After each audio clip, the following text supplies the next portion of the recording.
मेरा नाम नीरज है। मैं दिल्ली के मयूर विहार में एक अपार्टमेंट भवन में रहता हूँ। मेरे साथ मेरी पत्नी और 2 बच्चे हैं। मेरा ससुराल राजस्थान में है। मेरे ससुराल में मेरी सास और मेरी साली है। मेरे ससुर का देहांत 2 साल पहले हो गया था। तब से मुझे अक्सर राजस्थान जाना पड़ता है। मेरी साली निधि की उम्र लगभग 20 वर्ष होगी। देखने में वो बड़ी ही मस्त है। पिछले महीने मुझे अपने परिवार के साथ राजस्थान जाना था, लेकिन जाने के ठीक 1 दिन पहले मेरी पत्नी परिधि की तबीयत कुछ खराब हो गई, तो मैं राजस्थान जाना रद्द करना चाहता था। लेकिन मेरी पत्नी ने मुझे कहा कि काफ़ी ज़रूरी काम है, आप हो आइए। मैं यहाँ बच्चे के साथ रहती हूँ। पत्नी की जिद के चलते मैं अकेला ही अपने ससुराल राजस्थान चला आया। दरअसल मेरे ससुराल में कुछ ज़रूरी अदालती काम था, जिसका निपटारा करना अत्यंत ही आवश्यक था। इसलिए मैं अगले दिन राजस्थान जाने के लिए ट्रेन पकड़ ली और अपने ससुराल पहुंच गया। वहां मेरी सास और साली निधि ने मेरी काफ़ी आवभगत की। मेरी सास बिल्कुल ही एक सरल विचार वाली सीधी साधी महिला है और मेरी साली निधि भी सीधी और भोली लगती थी। मैंने रात का खाना खाया और कमरे में जाकर सो गया। अगले दिन मैं कानूनी काम से सरकारी दफ्तर गया। वहाँ मुझे बताया गया कि मुझे 5-6 दिन के लिए और रुकना पड़ेगा, तभी काम होगा। मैंने जब यह बात अपनी पत्नी को फ़ोन करके बताया तो उसने कहा, आप काम करके ही आइएगा, क्योंकि फिर छुट्टी मिलनी मुश्किल हो जाती है। मुझे भी यही सही लगा। आखिर ससुराल का फ़ायदा होगा तो मुझे ही फ़ायदा होगा, क्योंकि ससुराल में जो कुछ है वो मेरी पत्नी परिधि और उसकी छोटी बहन निधि का है। जो कुछ परिधि का है वो मेरा भी है। तो इसी काम के लिए मैंने 5-6 दिन रुकने का फैसला कर लिया। यह जानकर मेरी सास और साली काफ़ी खुश हुई। मैंने शाम को अपनी साली को कहा, चलो हम सब आज फिल्म देखने चलते हैं। निधि ने तो झट से हाँ कर दी, लेकिन मेरी सास ने खुद जाने से मना कर दिया और कहा, मैं तो फिल्म देखने जाती ही नहीं, तुम दोनों ही चले जाओ।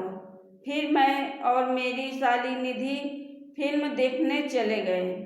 वहाँ एक ही थिएटर में 2 फिल्में लगी थी, जिनमें एक हिंदी साउथ और एक हिंदी रोमांटिक फिल्म लगी थी।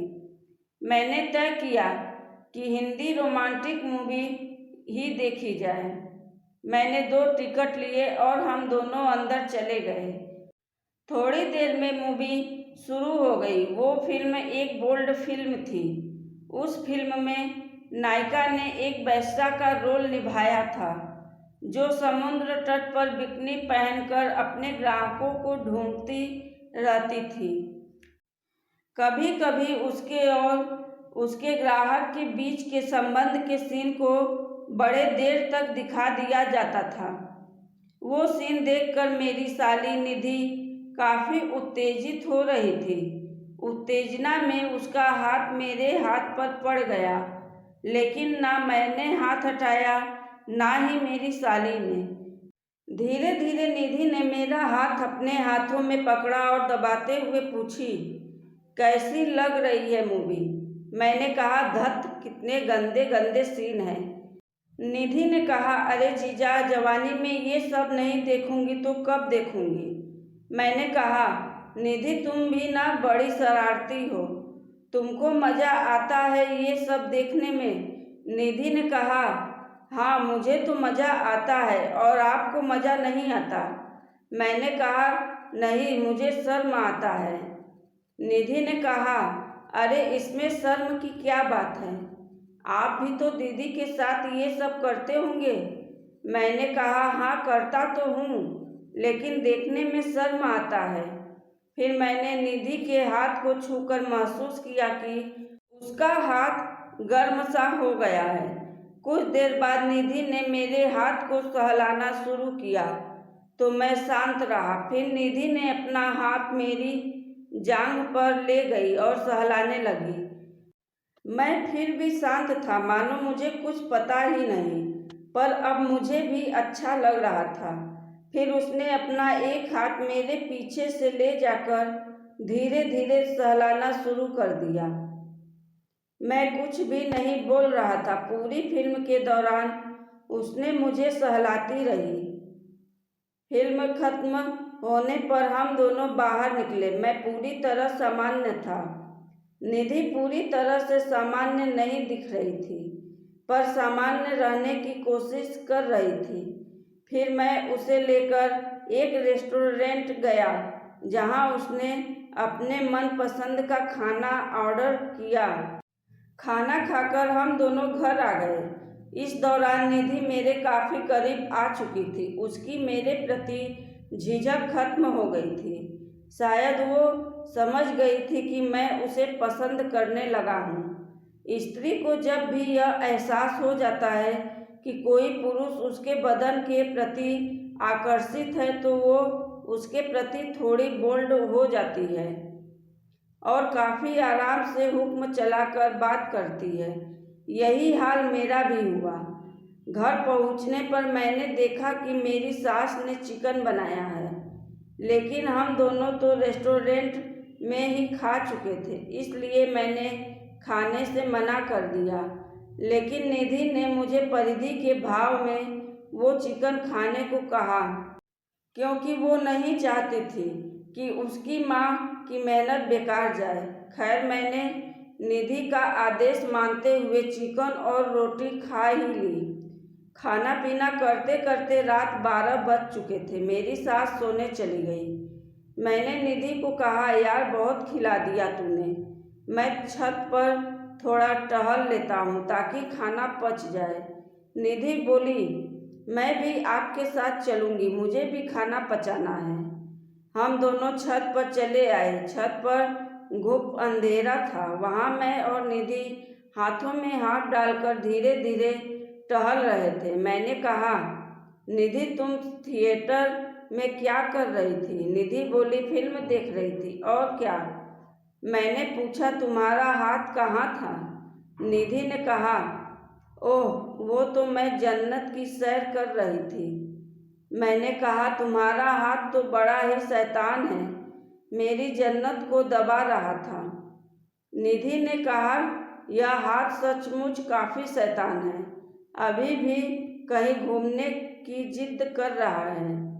मैंने कहा, तो घुमा दो न, उन हाथों को क्यों रोक रखी हो? निधि ने कहा, यहाँ छत पर कुछ ठीक नहीं लग रहा है।